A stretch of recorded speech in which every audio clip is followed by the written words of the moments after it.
tiba-tiba dikagetkan dengan suara benda jatuh dan pecah kenceng banget. Antara suara benda pecah atau kayak mercon meletus.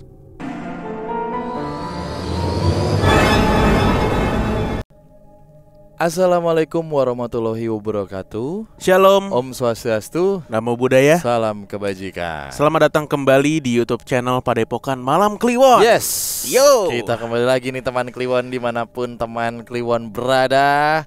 Pagi, siang, sore, malam, Indonesia Tengah, Timur, Barat, di luar negeri juga. Mungkin ada teman-teman yang sedang menunaikan tugas bekerja ya ataupun menuntut ilmu di luar negeri. Betul.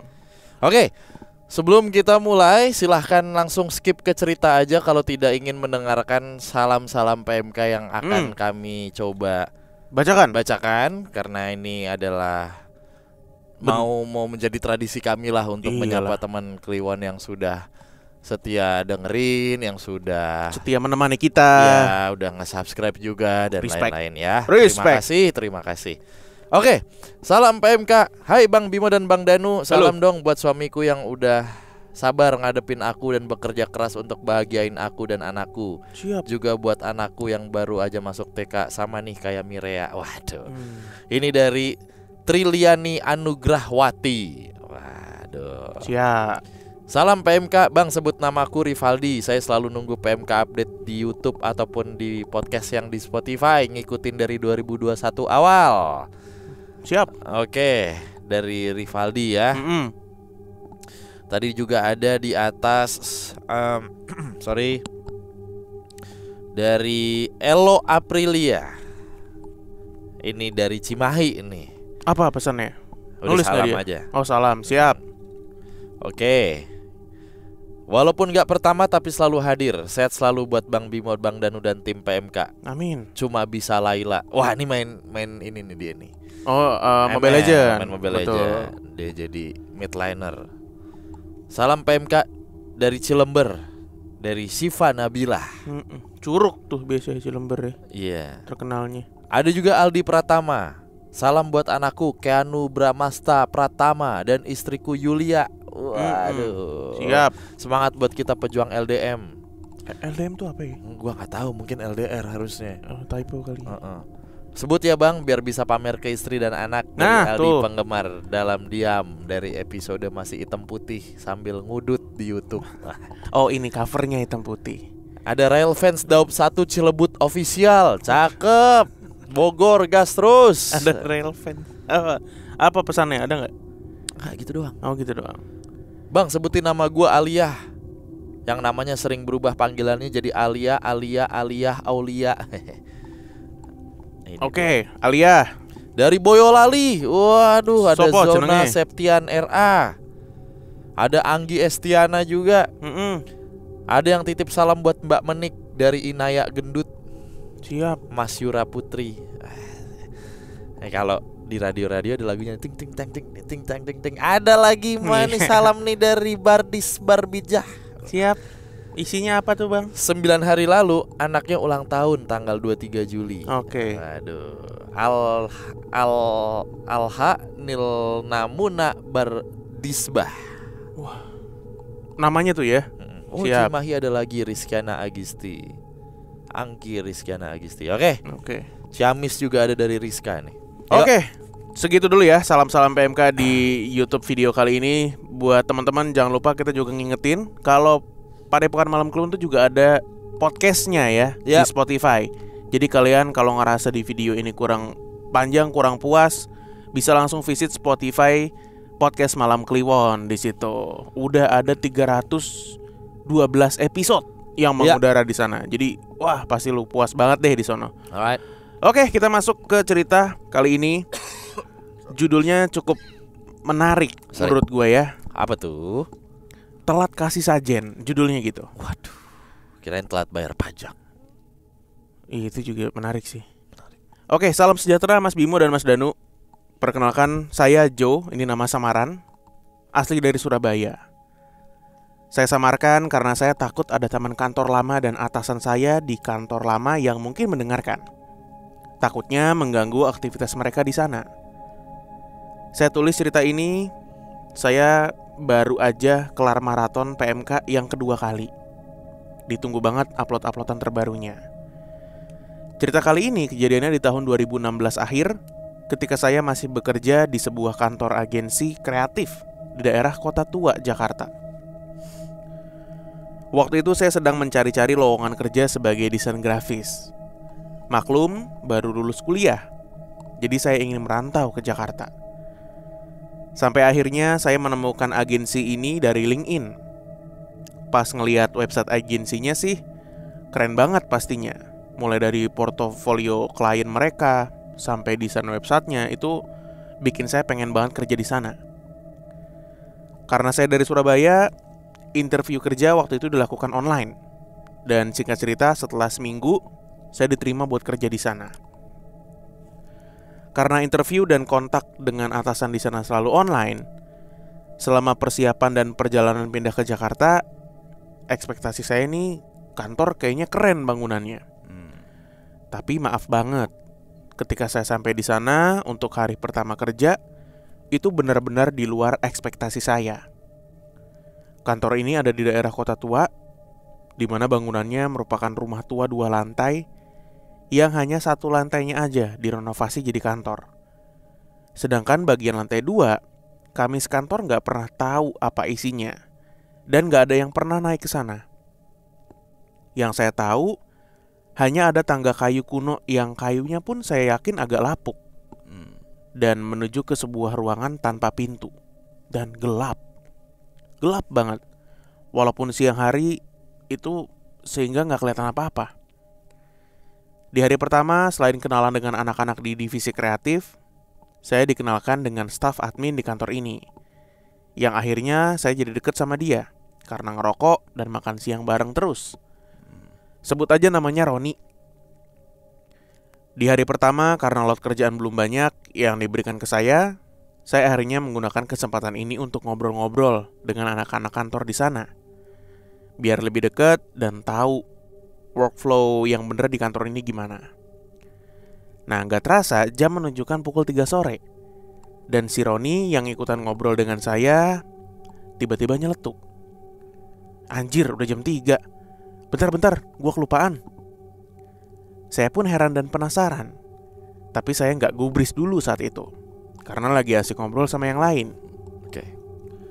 Roni pun bergegas ke arah dapur di kantor itu, dan seketika bau bunga melati dan kopi pun tercium.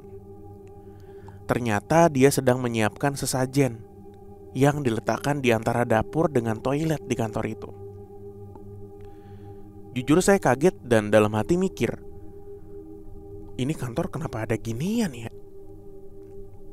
Saya gak pernah tahu sesajennya untuk apa, dan gak pernah cari tahu, karena kerjaan di kantor makin lama makin banyak, dan saya tidak menghiraukan hal-hal selain kerjaan saya selama di kantor itu. Yang pasti pemberian sesajen ini rutin setiap hari, dan selalu di jam 3 sore. Entah Roni atau atasan saya selalu bergantian memberi sesajen dan meletakkannya di tempat yang sama. Suatu hari kami sekantor sedang sibuk banget karena ada proyek besar yang deadline-nya udah lumayan mepet. Sedangkan Roni dari pagi tuh sibuk keluar kantor untuk ngurus masalah percetakan packaging klien. Gak terasa ketika saya sedang stretching di meja kerja saya ngeliat jam dan udah menunjukkan pukul 5 sore. Dan saya ingat betul, di hari itu ketika suasana ruang kerja lagi senyap, karena semua itu pakai headset ya, dengerin lagu sambil fokus kerja, tiba-tiba dikagetkan dengan suara benda jatuh dan pecah kenceng banget. Antara suara benda pecah atau kayak mercon meletus, tapi menggema di lorong antara pintu masuk kantor dan dapur. Dar gitu berarti ya. Iya. Kami semua langsung berlari ke arah lorong kantor dan menemukan sebuah keramik pecah, juga serpihan-serpihan tajam di sekitarnya. Yang anehnya, keramik pecah itu bukan berasal dari salah satu keramik yang ada di lantai itu. Karena pada saat saya angkat keramik pecah itu, tidak ada lantai yang retak sama sekali. kami sekantor ngecek tuh seluruh lantai keramik dari lorong menuju dapur. Tapi nggak ada sama sekali yang retak. Jatuhnya keramik pecah itu pun masih misterius sampai sekarang. Karena benar-benar ada di depan pintu masuk ke ruangan kantor, dan atap lorong itu pun pendek. Sedangkan soal tangga menuju lantai 2, itu jauh sekali posisinya dari pintu ruangan kantor. Tiba-tiba atasan saya ingat kalau dia dan Roni lupa mengganti sajen yang ada di dapur waktu itu. Dan singkat cerita, atasan saya pun langsung memberikan sesajen baru dan diletakkan di dapur. Setelah kejadian itu, saya dan teman-teman kantor berdiskusi, apakah emang kantor ini seangker lux rumahnya ya? Karena selama bekerja di sini sih nggak ada yang pernah diganggu sama sekali sampai hari itu tuh. Saya pun inisiatif googling alamat kantor saya, dan yang saya temukan ternyata di sepanjang jalan depan kantor ini itu pernah dijadikan tempat pembantaian massal di masa penjajahan Belanda dulu. Mungkin kalau Mas Bimo dan Mas Danu searching di Google, itu bakal muncul. Oke, sekian cerita dari saya. Maaf kalau terlalu panjang dan berbelit ya. Next time saya akan menceritakan kisah urban legend MRT pas saya kuliah di Singapura. Dan juga Pantai Changi yang terkenal angkernya bagi warlock Singapura sana. Wah, baru tahu gue Pantai Changi angker. Oke, sukses selalu buat PMK. Sehat-sehat terus Mas Bimo, Mas Danu, dan keluarganya. Tuhan berkati ya. Oh, dia nyertain alamatnya nih buat kita doang, tapi jangan disebutin. Oke. Mas Joe inisialnya ya. Nama samaran. Wah, ini sebenarnya saya lebih tertarik cerita yang di Singapura nih sama yang di Changi. Karena kalau bicara kota tua dan kantor yang ada sajennya memang sebenarnya udah sering dan iya, dan emang rata-rata kayak gitu tuh Mas Jo tuh. Ini aja nih, kalau nggak dikasih sajen ya telat ya, aduh. Susah. Dencil WhatsApp. Iya, wah. Kalau sajennya telat. Kota tua nih. Mungkin agensi digital kali ya. Iya, ini langsung ketahuan bro. Tuh. Ya kan. Iya. Agensi digital. Gue pikir desain grafis dan selain apa namanya tadi si keramik jatuh itu terus dengarkanlah. Iya. Nah, kan. Si keramik jatuh. Dar. Hiduplah engkau denganku. Dar. Keramik jatuh. Gue lagi buka ini website kantornya dia. Sebelum jatuh kan pasti ada ini ya. Ada hihihi. Enggak, kayak ada kresek gitu kan. Ada kayak mau jatuh, suara-suara mau jatuh gitu kan. Terus biasanya ada tok ganjel tok. Iya. Itu tok ganjel tok. Tok ganjel tok. Suaranya panik banget ya. Aduh. Ada tok ganjel tok. Tok ganjel. Nah, ada yang ngeselaunya. Nah, gue tuh pernah dapat beberapa info dan cerita juga gitu dari teman-teman yang tahu dunia supernatural seperti inilah gitu. Yang ada di kawasan Kota Tua Jakarta gitu. Memang kan diasosiasikannya karena di situ adalah tempat pembantaian atau penjara kan dulunya kan. Iya, banyak. Ya kan, banyak. Ada tempat jagalnya juga, maksudnya tempat apa? Iya, ya, eksekusi. Tapi yang ada di gedung-gedung sekitarnya tuh justru bukan yang Belanda begitu. Terus? Yang warlock aja begitu. Rata-rata yang biasa aja begitu. Yang lokalan lah. Begitu. Bukan yang interlokal gitu. Bukan yang SLJJ. Bukan SLJJ, ini yang justru yang SLJJ, bukan yang SLI. Iya benar, SLJJ itu lokal ya masih, cuman iya. Sambungan langsung jarak jauh sama sambungan langsung internasional. Ini kalau cerita sajen gitu yang ada di kantor, gue inget ceritanya si teman kita dulu si Calvin. Cuman dia yang di kantor itu bukan kantor ya, pabrik ya, yang di yang di Pejaten gitu. Ampera. Itu bukan sajen tapi penangkal ayam ya. Ayam ditaruh kandang gitu. Dan pasti ditaruh kandang Pak ayam. Kalau ditaruh etalase sabana. Iya, lampuin tuh. Dilampuin bener. Taruh etalase. Taruh etalase. Di etalase kuning.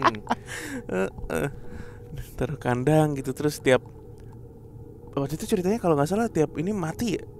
Karena itu buat penangkal gitu loh. Buat jadi emang dipelihara untuk jadi dalam tanda kutip ya, tumbal gitu ya istilahnya ya. Iya, jadi penanda. Jadi gitu. kena dia nih gitu. Oh itu kalau bisa protes ayam ya. Gua kan gak ganggu. Gua bermanfaat buat lu. Di sini kan banyak yang gak bermanfaat nih. Tikus iya aja ambil mutar-mutar. Kenapa gak dia aja yang dia kandangin? Nanti kalau ada santet atau teluh datang dia yang kena. Hitung-hitung ngusir hama. Lah gua katanya. Gitu. Iya. Kalaupun gua nggak dimakan, kek hiasan jadi.